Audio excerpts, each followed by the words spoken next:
Magandang araw ho sa inyong lahat. Welcome po sa ating prayer and exhortation. Tayo po ay manalangin. O aming Ama, maraming salamat sa araw na ito at ang kapayapang sumaamin sa pangalan ni Jesus. Amen.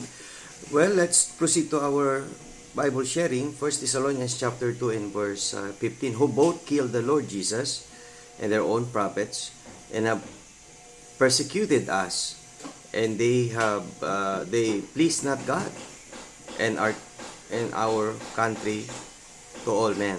Well, ito po yung sinasabi ni Apostle Paul na talagang dumaan din sila sa mabigat na pagsubok at pag-uusig. Bagamat sa kabila ng pag-uusig ay nagpatuloy sila sa paglilingkod sa Diyos. Napaka-importante na tayo nagpapatuloy sa paglilingkod sa Diyos sa kabila ng maraming mga challenges sa buhay, mga tao na sinasaway tayo o pinipigilan tayong magbahagi ng mga aral mula kay Jesucristo. Magpatuloy lamang po tayo.